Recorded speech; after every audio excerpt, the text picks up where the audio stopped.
Hi, folks. Good evening. It's me, Joe Pasevich. Welcome back to Control Room.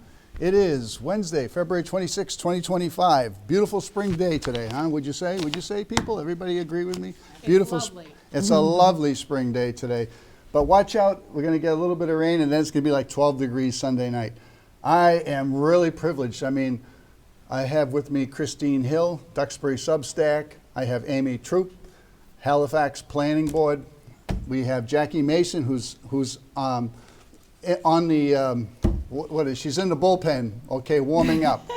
But we hopefully will get everybody to say something. So I'm all done. I can leave now because these guys are going to just do a great bang-up job. All right?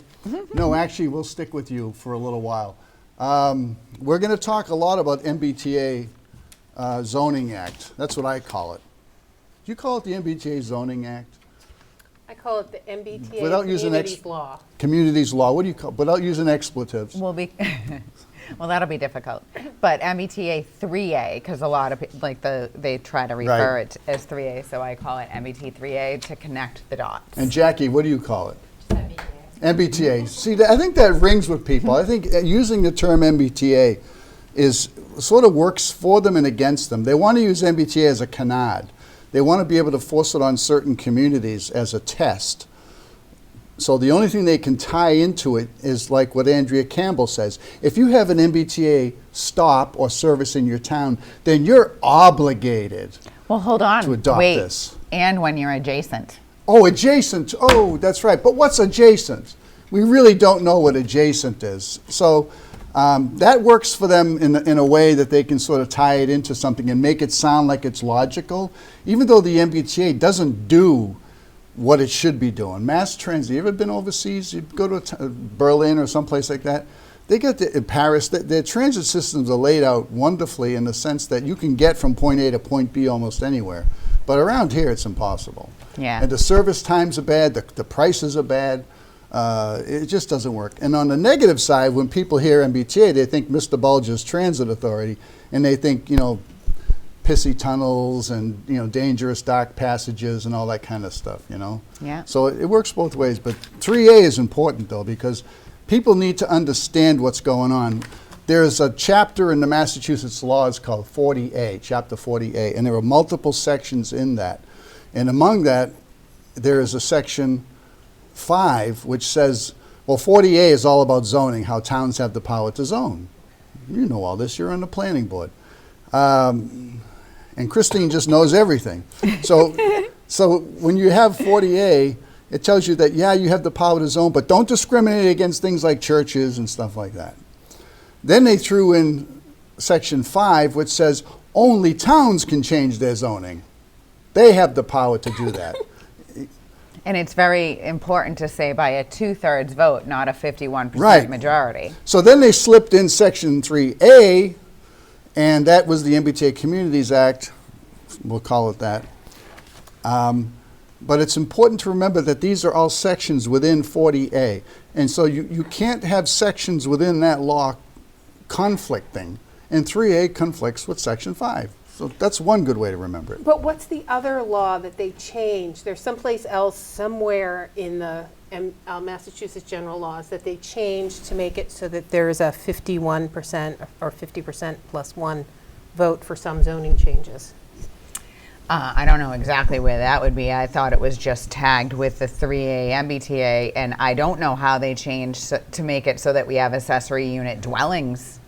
I don't remember voting for that. That would have to be another section, I think. I don't know if it's, I don't recall seeing that in 3A, in Section 3A. No, it's not. But it's got to be in another section where it would probably refer back to 3A and say that's the vote to adopt, It was always 2/3 vote, as you know, to adopt any zoning change. I once presented a zoning article in Marshfield, and it would require a financial or an economic impact review for projects over a certain size. There was a threshold that we had to figure out would work. Imagine that. It went to town meeting. It needed 2/3 to pass, and it failed by one vote. All right? It's hard to get a zoning change in. But of course, if it's in line with their agenda, they, whatever we want to call it, UN agenda, 15-minute city agenda, Green New Deal agenda. Yeah, think it's the developer change the agenda. rule. Yeah, they'll change the Me rules of too. the game. Yeah. Right. Yeah, multi-billion-dollar corporation. So I have a question about your vote. You said you lost by one vote. Right. Did you have a count done, and that's how you know that? Okay. Yeah. And there were a couple of people that said, I'm coming to vote with you, Joe. And I was watching them as they voted against me, and I was like, yeah, what a pal, what a pal. And actually, at the time, there were several people in planning and conservation, the insiders, including an attorney now, who's, if I told you their name, you would know them. And they were backing me. It was great. And somebody once said to me, gee, for Joe to get almost 2/3 of a vote is like me getting 99% of a vote. But anyway, so that's the history. Now, 40B is a totally separate law. Yes. And that is not something you can vote on. That's like every town has to entertain a 40B proposal.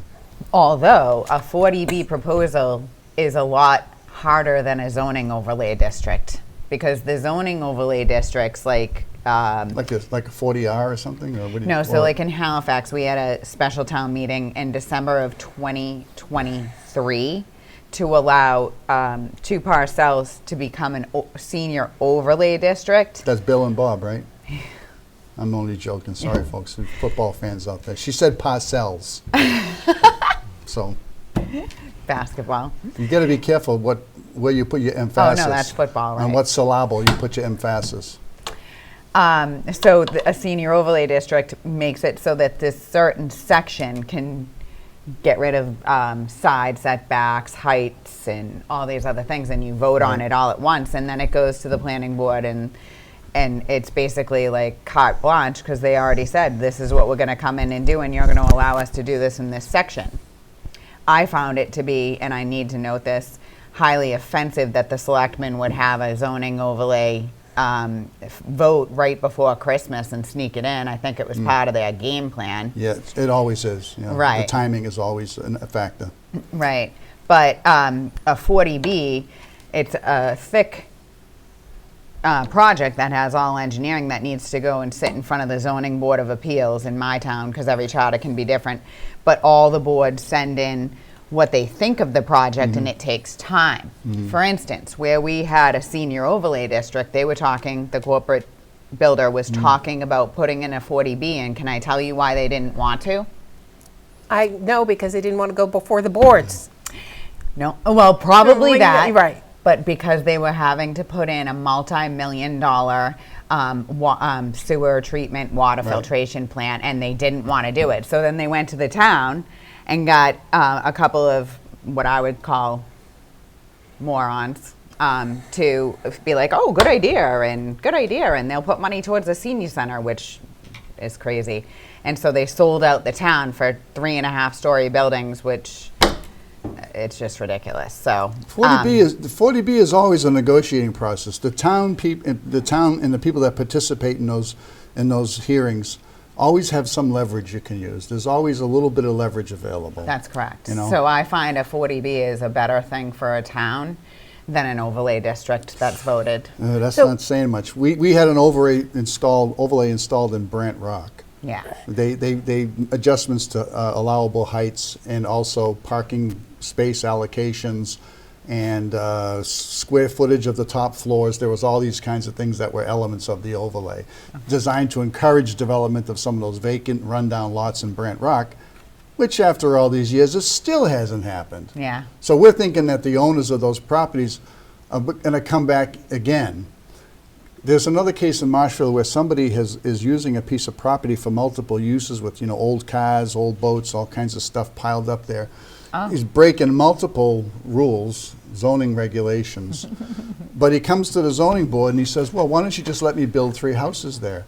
Well, guess what? You're in a riverfront area, okay? You're in a coastal wetland, and you can't. It's already been decided. Well, then I'm just going to keep, the property's just going to be a crap hole. So it's like being held hostage. Isn't it sort of a grandfathered use, though? No. No? No, it wasn't. The ruling that was made on the riverfront and the coastal wetlands is long ago. Okay. Very old. And we don't allow multiple uses without a variance. Right. So this place is being used for multiple uses, plus it's an eyesore.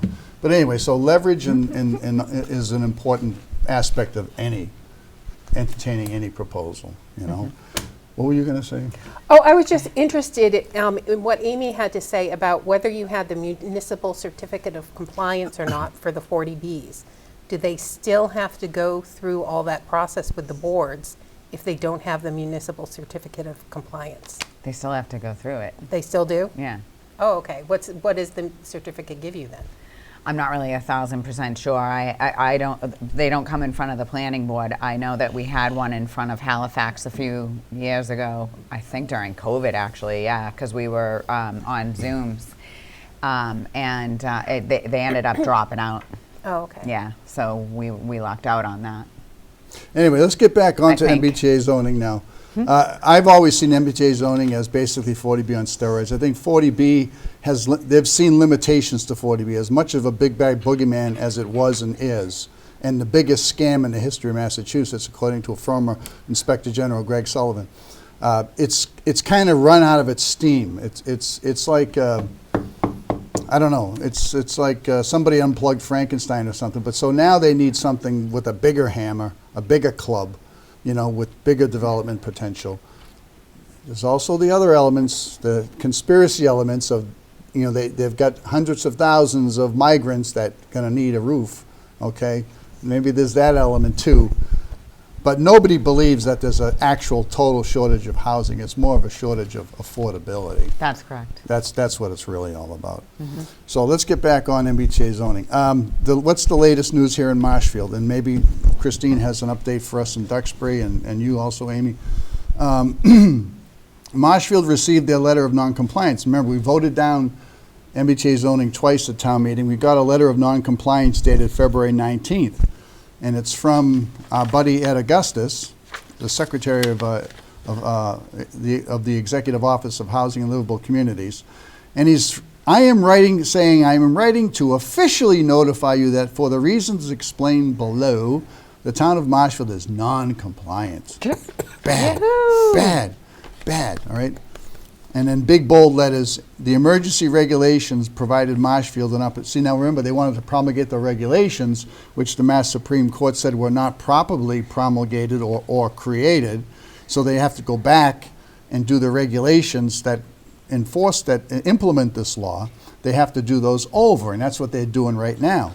And they're just finishing up a comment period. But in the meantime, the EOHLC and the governor were saying, even while the regulations are still in flux and it's not an enforceable law, we still want to enforce upon you a new wrinkle. You have to now write us a letter and promise that when the regulations are all settled out and the dust settles, you have to promise us that you're now going to vote on those regulations again before July 14th, right? I think that's the date.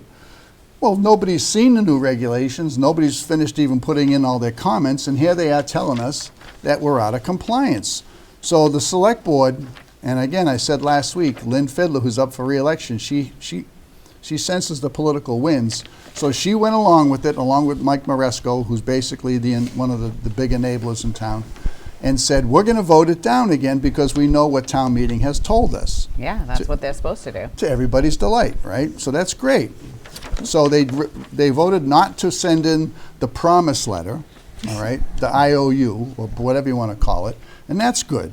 But what happened this week, what happened since then, is the town's, the city's, the state's auditor, all right, it's like when you're calling your kids and you have multiple kids, you work your way down the line of names.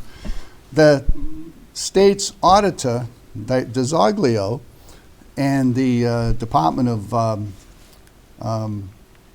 Local mandates determined that MBTA zoning is an unfunded mandate.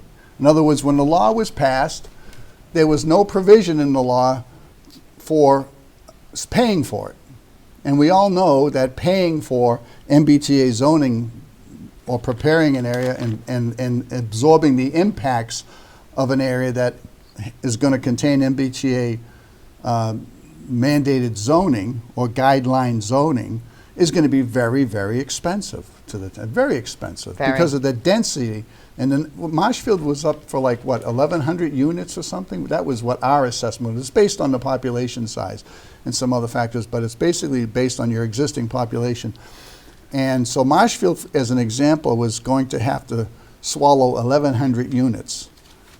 And I don't know if we can swing a camera around right now, but so when we went to the last town meetings in April and December, you know, we were arguing like sensible people. We were all being told that we were unsophisticated and stupid, that we should be voting for this because it's the most strategic, the smart thing to do was to vote to adopt that zoning.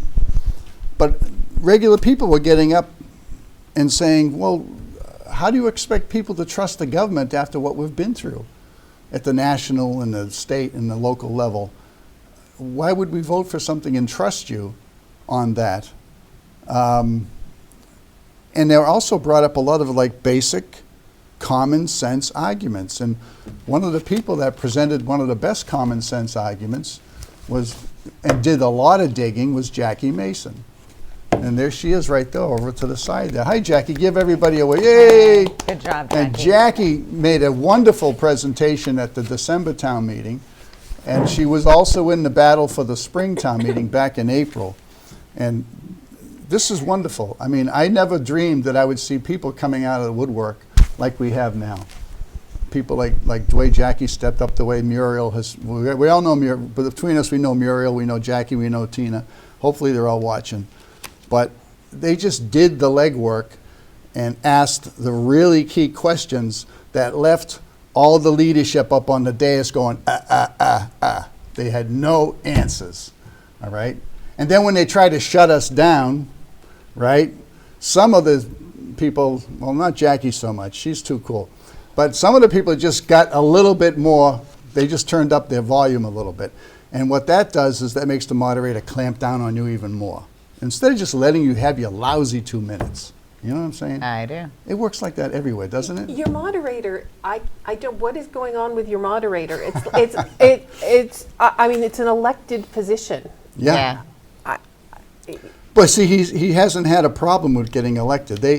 I call him a utility man. He's like a baseball player that you can put in at third base or maybe even do a couple of innings of pitching. They'll move him from position to position as they need him, and he's been around forever. Yeah. You know, and he's beloved. You know, he's just a sacred cow icon in the town. And I'm not saying he's a bad guy, but he's done his service. It's like who's the guy that's Trump's envoy to Ukraine and the Middle East at the same time? What's his name? No, not Kellogg. It begins with L-I-P. His name is L-I-P. But there's a guy who you can send it, like Jimmy Carter or somebody like that, you could send it to almost any place in the world, and they can get the job done and talk to people. But so anyway, that's what our moderator is. That's the kind of operator he is. But everybody at town meeting people came out of the woodwork and said, I've had enough.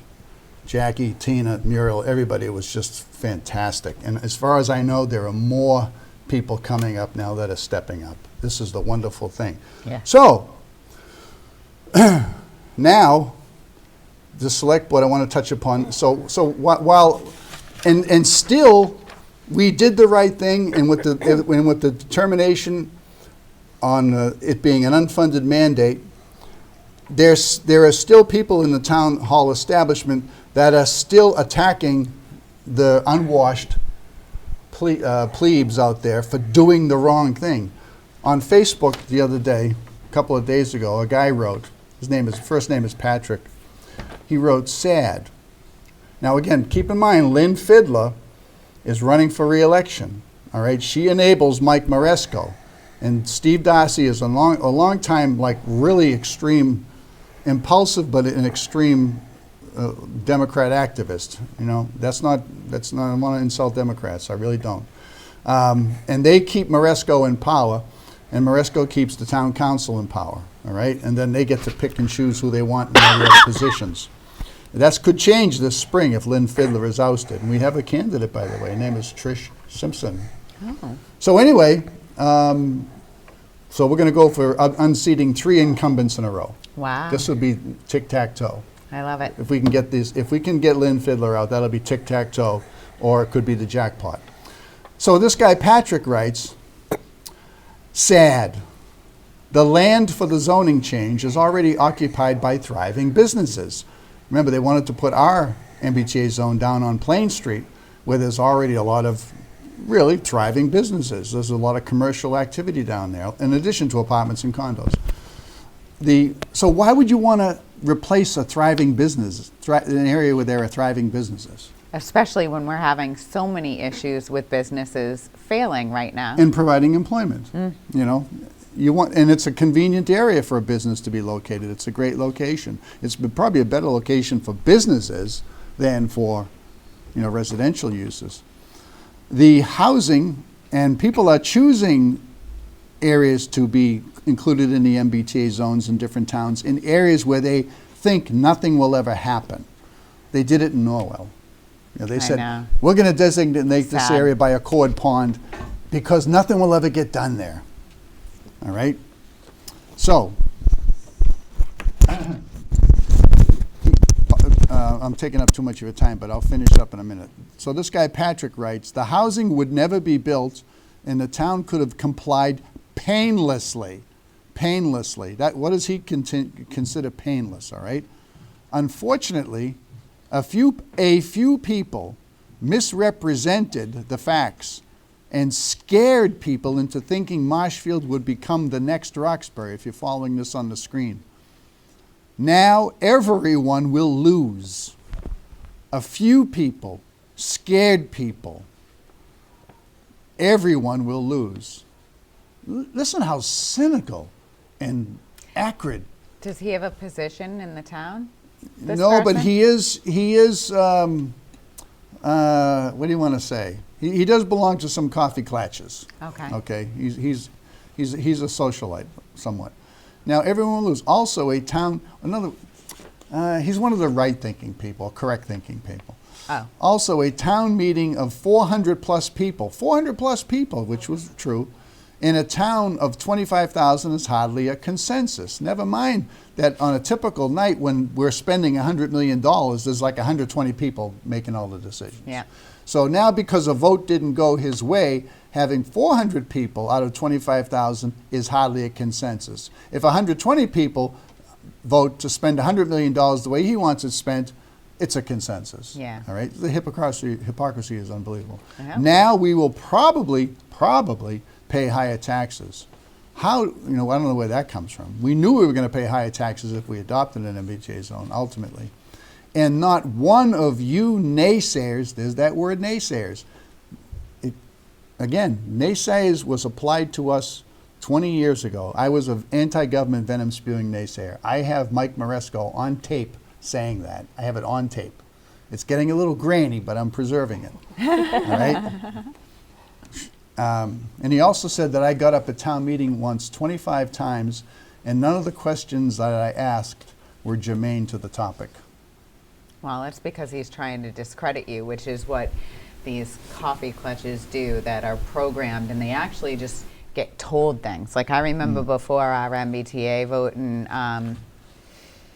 in December, we had people come up to me and they'd be like, "Oh, well, it's better than a 40B, and it's better than this," and and they don't know, but somebody seeds that to them, and they don't know how to answer past that, and they just think that somebody's telling them the truth. And not one of you naysayers should say anything. So in other words, shut up. All right? You've said too much. You need to now be quiet so that we can now probably come back and strike you. Then he finishes off by saying, you did this to yourselves and dragged the rest of us with you. Oh, wow. All right? Now that's the kind of mentality that we're up against.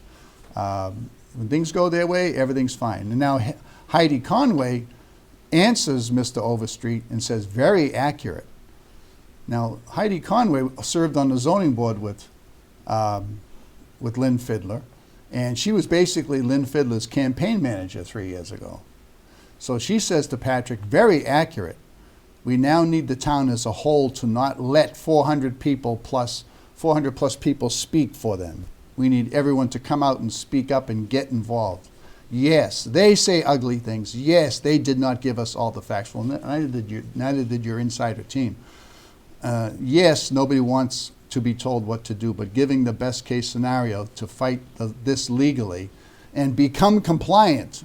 So you see, this is their mindset, compliance, and to tell you that they're smarter than you and have the better strategy and have more, and they're totally lacking in common sense. We did the right thing in Marshfield is the bottom line. Yeah. And by the way, under Patrick Overstreet, when he made his comments, you know how you can push a button on Facebook and say you like it or you love it or you Yeah. think it's funny? Who loves the comment by Patrick Overstreet? Right there. Lynn Fiddler. So I'm telling you that when if Lynn Fiddler gets reelected, you know, she's making noises right now like, yeah, we need to hold our ground on MBTA zoning, but as soon as she's elected, she'll be back right in there. That's my prediction, pushing the MBTA zoning. And Well, if she thinks that only 400 people made that decision, then what is she afraid of if she has 24,000 people that would vote for her? Like, I mean, 24,000 people probably don't know about it, probably didn't go to the meeting, and probably don't want it either, because who wants to give up their property rights right. to corporations who are going to leave us in dumpsters? Yes. And the number of voters that show up and fill a town meeting hall is always reflective. You know, you could probably, it's like taking a survey on the man on the street, you know. I think to see 400 people, to see what we had, almost 700 people vote down the Ferry Street 40B. Yeah. I mean, you can't ignore that. If you're not doing everything you possibly can to resolve the Ferry Street 40B issue, then there's something wrong with your head. If you're in office right now. Amen. Let's see if this is our buddy calling. Yes. No, Yeah. Oh, okay. I got a call coming in. Who is it? Okay, hang on, caller. We're going to let you go on for a little bit. What's up?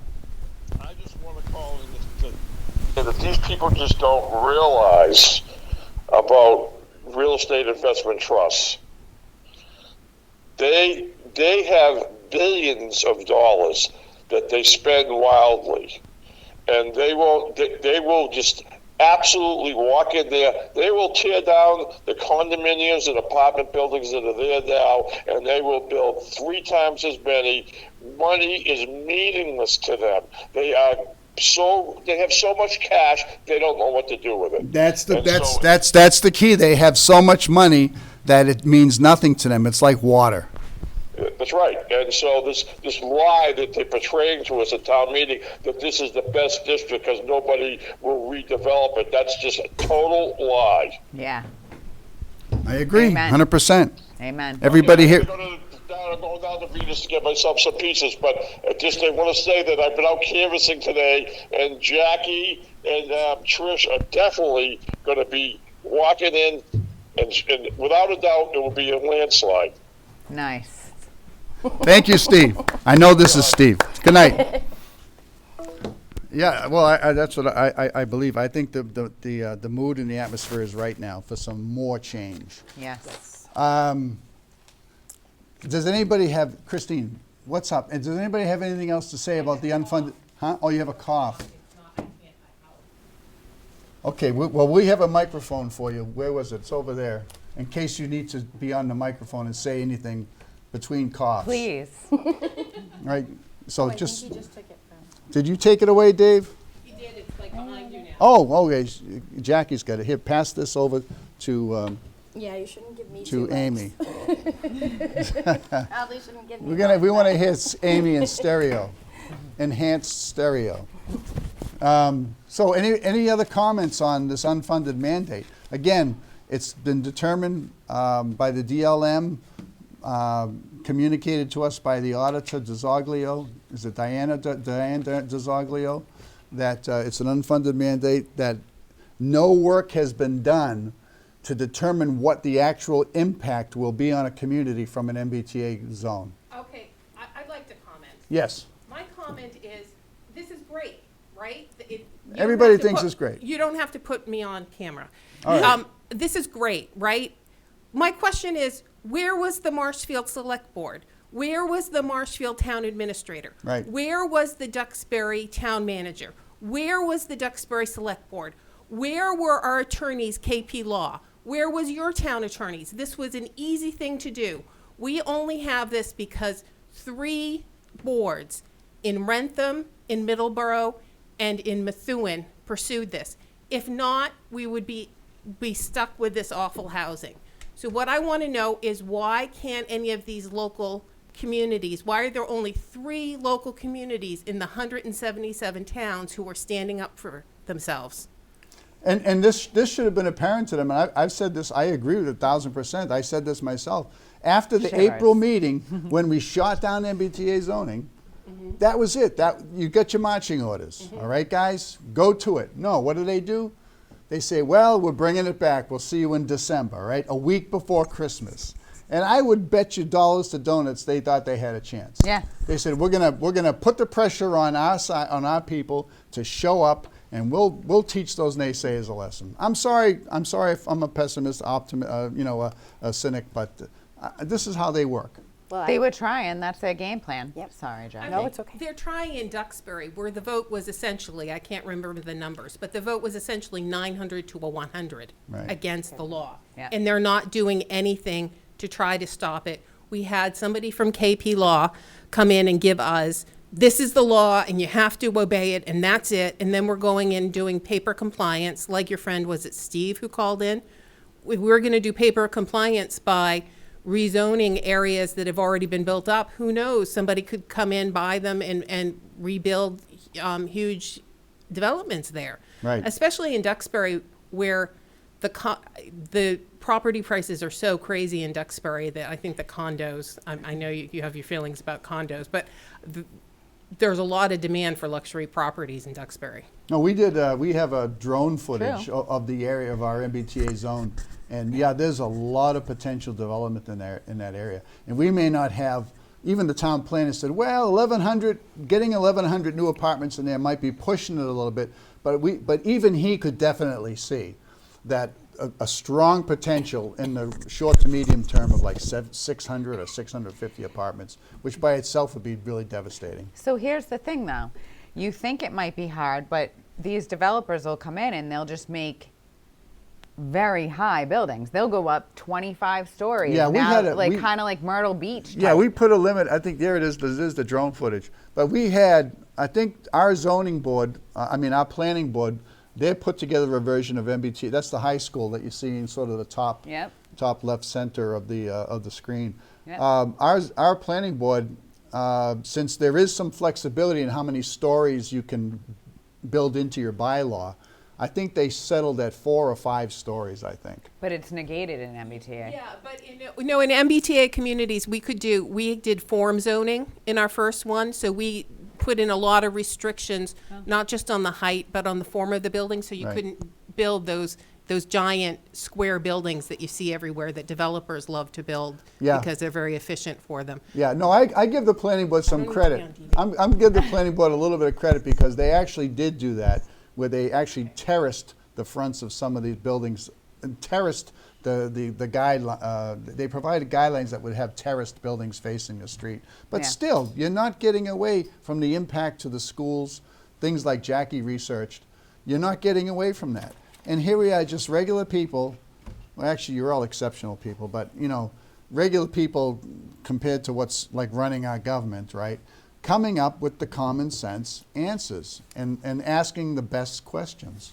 But to go with what Christine said, I did actually email our town administrator and our select board and requested that they reach out to our state auditor to find out if this is an unfunded I remember mandate, that. You because were the I've first one to seen- do that. Yeah, I watched what the other towns like Middleborough were doing, so there was no excuse for them not to do this. So it's a little late, but I'm glad it is happening. Yep. Great. Thank you. Excellent points. So anyway, let's move up now to the select board meeting on Monday. What was on the agenda? Well, what was on the agenda was a discussion on the letter received from the Massachusetts Executive Office of Housing and Livable Communities. That's the letter that I just read a portion of.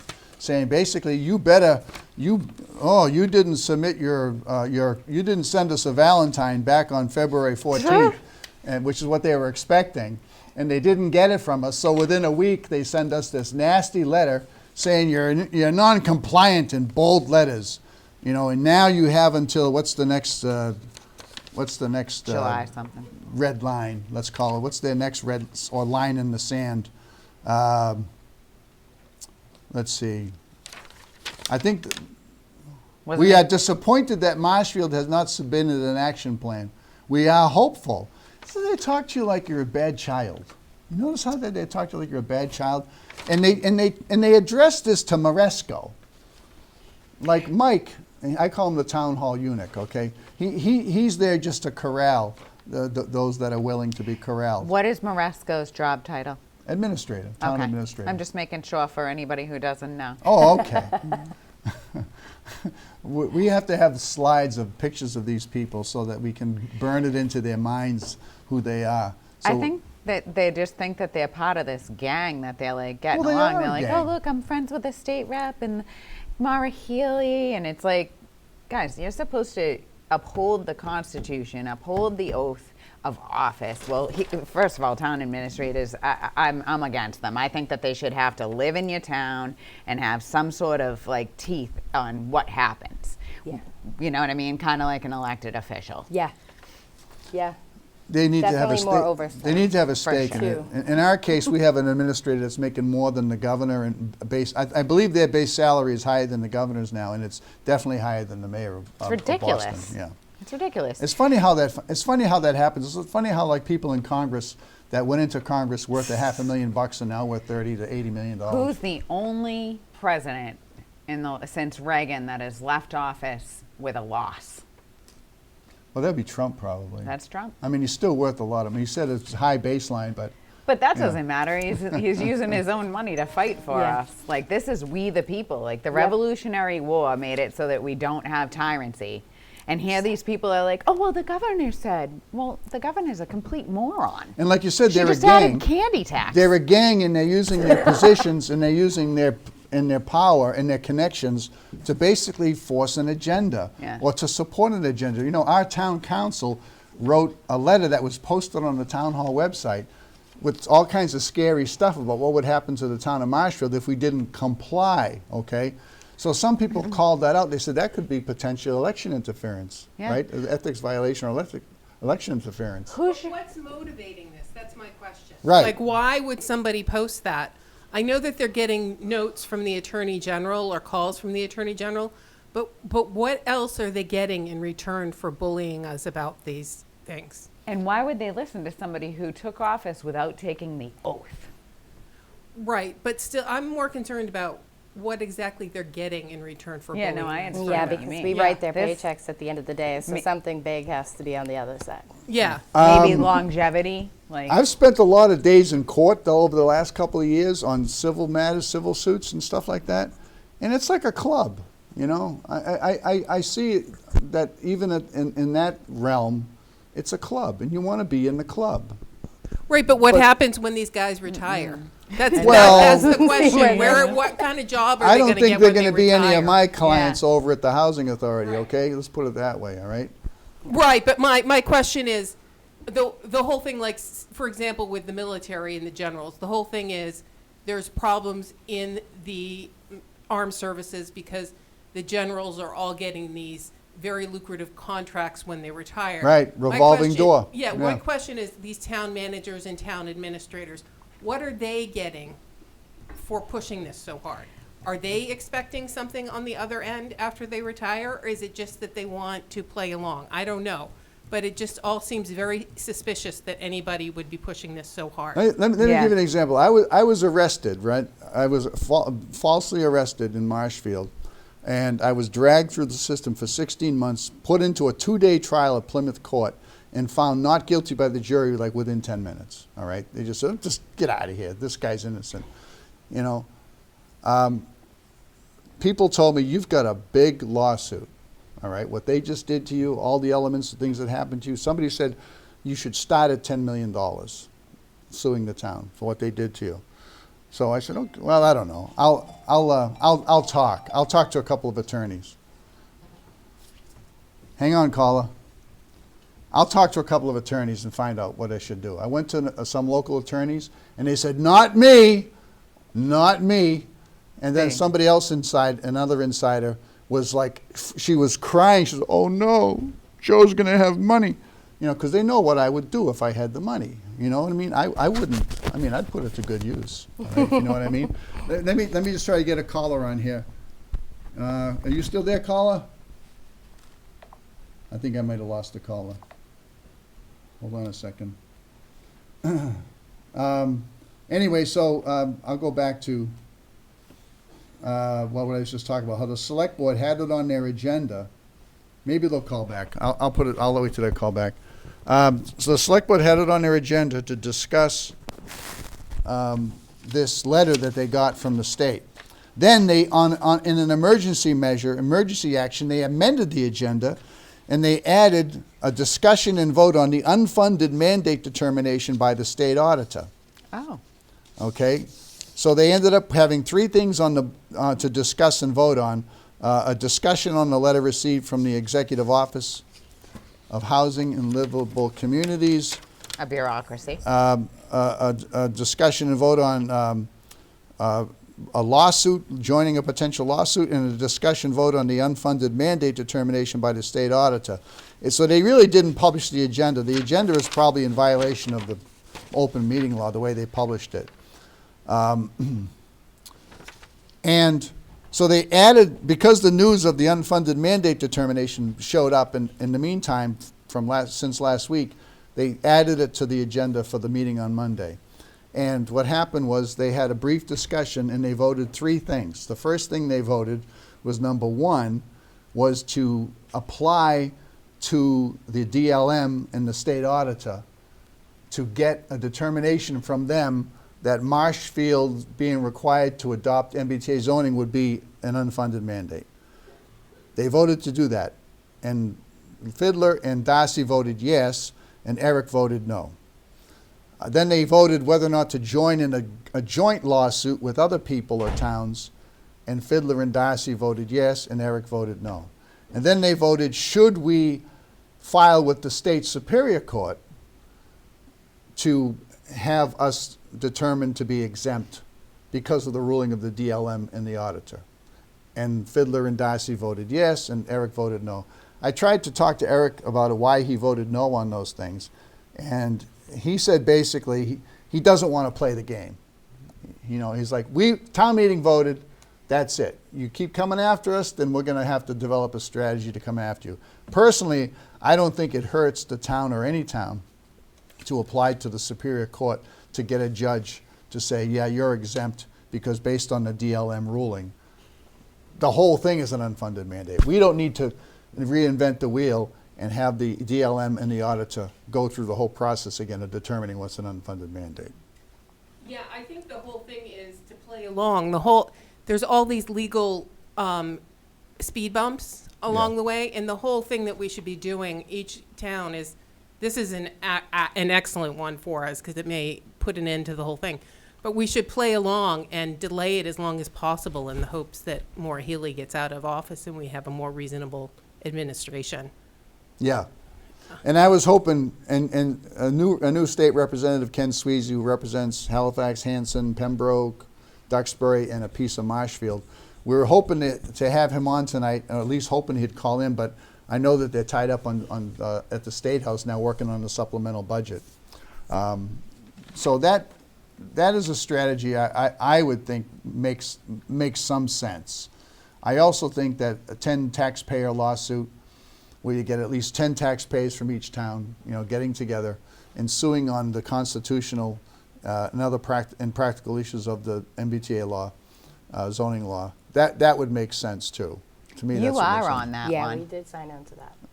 I That was one did? of- Well, you might not have. residents did. That was one of the first things that the approach, I think, I hope we had 10 Brenda. from Marshfield. But I think did. technically you have to have 10 Yep. from each town. Yeah. And we don't know the status of that. We had Michael Walsh, Attorney Walsh, and we had Diana Vians on my show a few weeks ago, and they submitted a challenge to the emergency guidelines, And they should be getting a response right about now from the state. And it'll probably be the state motioning just to throw their lawsuit out. But we'll see. We'll get word from that hopefully by next week. Yes. David, do we have a clip we wanted to play? Was there a particular clip?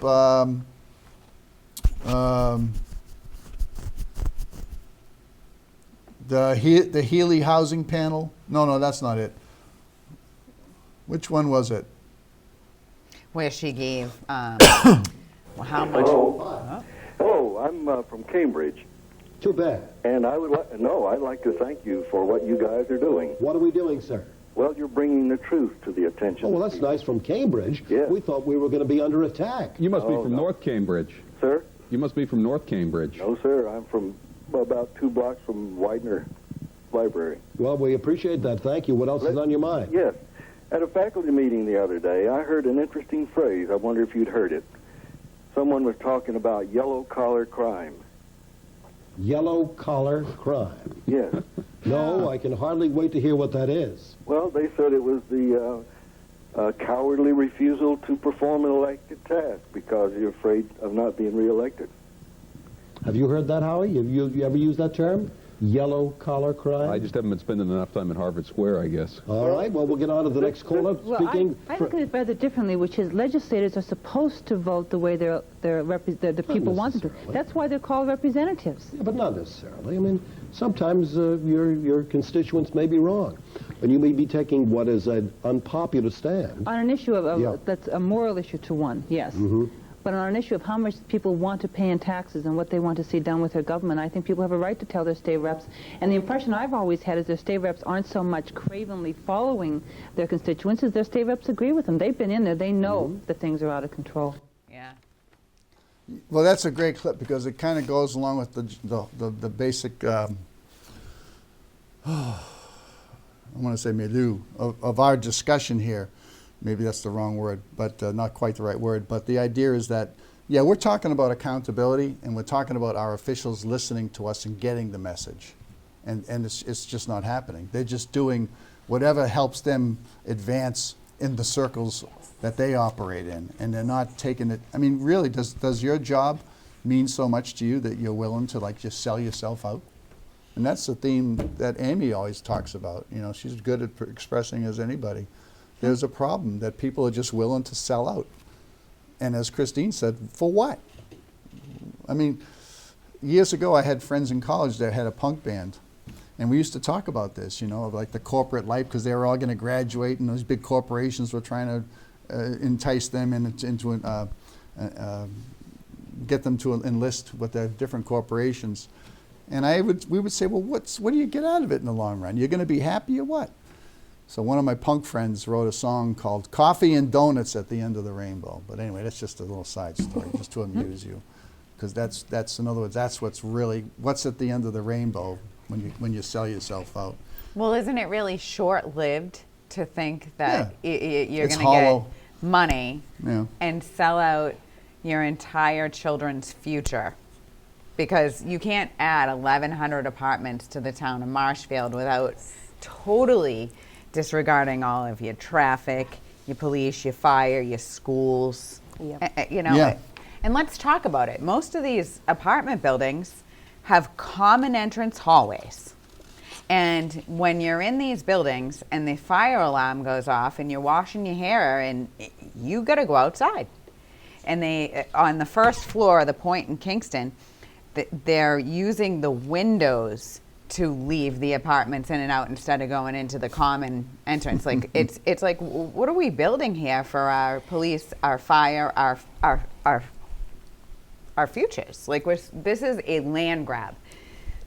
Corporations should not be coming into our towns and building multi-story buildings, making it so that our populations grow so much, tapping out on our water supply that is now on water ban in May all the way into October. I mean, we used to have like July and August maybe, but now it's like it just keeps stretching out and stretching out. So this beautiful area that we have, that we purchased homes, has a 2/3 vote protecting zoning bylaw changes, and we have idiots that might take a couple $1,000s, sell out their towns. Well, I'm sorry, your kids are going to now have overpopulated schools. I mean, look at this. We're going into Proposition 2.5 in Halifax Yeah. for the schools. And I don't know how we are not Well, here. Maresco, in his little report that he gives every time the selectmen meet, did mention the debt exclusion override. That's coming, related to South Shore Tech School. And Hanover's looking at an override. Duxbury Again? is looking at an override. We are looking at an override. They have done this override where they put together this scare budget for us. Scare budget. Yeah, so we cannot cut anybody from the rec department. We can't cut the biggest human resources department on the entire South Shore. We can't cut any of the library staff. We can't cut any of the administrators in the school. What we have to cut are the police department, the fire department, and the DPW that clears the roads. And if we don't vote for this override, we will fire police, we will fire the fire department, and we will also cancel our July 4th parade. Now, nobody believes that's actually going to be the end budget if we don't approve the override. They'll make another one afterwards. But they're just trying to scare us into voting for an override while avoiding making any of the needed cuts they need to the town budget in places where they can actually cut. Like, we don't need 4 people in human resources. True. Similar situation, like I said, in several towns all around us right now. Even Hingham has a massive rainy day fund right now, and it has had massive free cash realizations at the end of each fiscal year. They went for an override. Yeah, we have, Figure it we're out. supposedly short $1.7 million. Yeah. But we had free cash, I heard yesterday, of $2.8 million from last year. Yeah. And we're paying altogether, we're paying $1 million for the lease for Duxbury Beach. It used to be $200,000. Yeah. And we're pouring another $700,000 into the beach. So we could just get rid of the beach lease and we would balance our budget. Yeah. We could just go into free cash and we could balance the budget. I don't think it's necessary at all. I think it's You a better cash watch grab. the free cash Yeah. because it goes missing in towns. No, what they've done in Marshfield the last few years is that there's always a special article that shows up at town meeting, and it's like a box, and it's like, we're going to spend $2.5 million right here, and it's like $250 for the police department. I got up, and nobody wants to criticize police, but I got up and said, well, why? We just voted a police budget, and we just gave them a supplemental increase on the last town meeting. What is this $250? What is it for? I mean, it's just a basic question. I'm not accusing you. I'm not anti-police or anything like that. But it's like, what is it for? Just so we know. And basically the answer you get is, well, it's for things. It's for training. It's for, the general catchphrases like that. But it's across the board. We appropriated hundreds of thousands of dollars out of free cash for the school, for school maintenance projects. Well, what maintenance projects? Like, what are you talking about? You have some broken windows or some loose tiles or what? Well, there's just a lot of things, That's where the free cash goes around here. They're embarrassed by the riches, and they always find a way to kind of whittle it down. But see, the thing is here, in my opinion, so when you're taking and using your free cash, first of all, it's one-time use, and then you need to accrue it again. So it's not really meant to use on regular budget items. It's supposed to be there for capital expenditure on making things, better infrastructure. But of course, we don't do that. No. But it is growing. It is growing really embarrassingly large, and it does question in the need for the sizes and the types of overrides like Duxbury's having. But again, your administrator in Duxbury told me personally. He said, "Oh no, we don't touch our free cash. That would hurt our bond rating." I would have to fact check that. I have no idea. I don't believe anything he says, but I would have to go back and fact check that. I like that. Well, the thing is the taxpayers only have so much money. So saying they have the money for the increases is crazy. Yeah. I mean, I'm a realtor. A $600,000 house right now with 20% down is costing with about $4,500 a month. So if you do a tax override on people who are already at a $4,500 and you add $500 or whatever the amount's going to be, you're still a month. You're still going to be hurting people. So honey, what did we get into? when we actually look at this, so a lot of the houses that we're showing right now are vacant, VA foreclosed, smelling like mold, can't go in there. I've actually had a pregnant client that I was like, listen, you can't, I really don't recommend that you go in here. We're signing indemnities. The other houses that we're selling are going to nursing homes. So when are we going to realize that They're going to nursing homes? Yeah, so when a owner of a house goes to a nursing home, when they pass away, the house now needs to be sold to go to the nursing home. So we're not passing any of these paid off houses off. We keep increasing the taxes $50, $60 a month. There's people who do not have that money. So when we're increasing the taxes so much for things when we're not looking at a budget seriously, you're actually putting elderly, kids, all different people out of their houses potentially. So what is more important than having a roof over your head and food on your table? Americans are just not thinking straight. You can't just keep taxing us to death. Yeah, and I'd like to add about the elderly being kicked out of their homes essentially by these tax increases.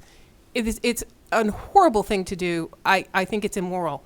But it's also impractical because in towns like Duxbury, and I would think Halifax, I'm not sure as much in Marshfield, we have elderly people who live in their houses they bought 30 or 40 years ago, and they're net contributors to the town budget because they don't have kids in school.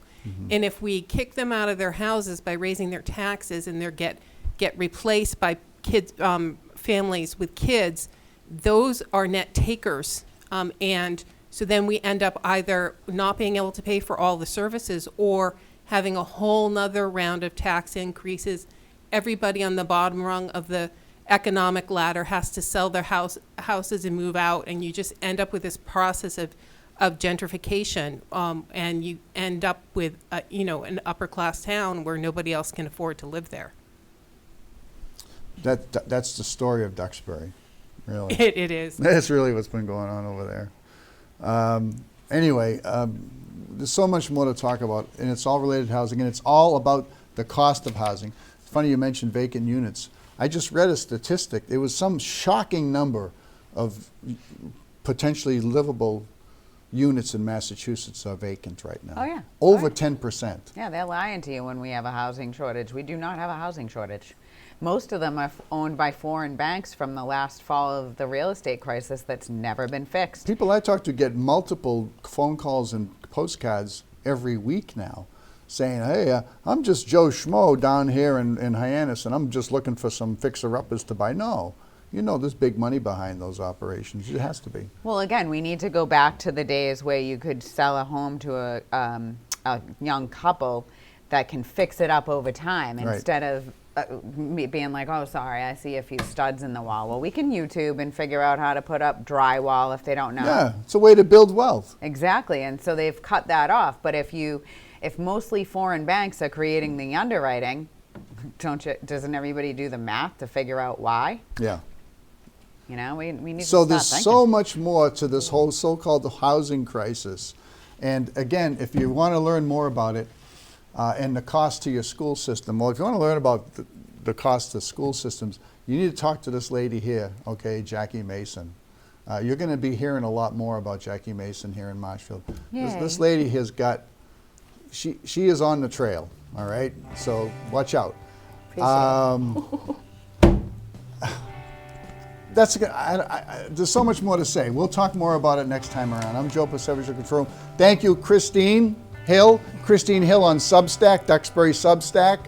Please, if you're computer literate, check it out. Amy Troup, Planning Board, Halifax, very active, realtor. And Jaci Mason, local hero, and sleuth, and whatever you want to call it, watchdog, etc. See you next time.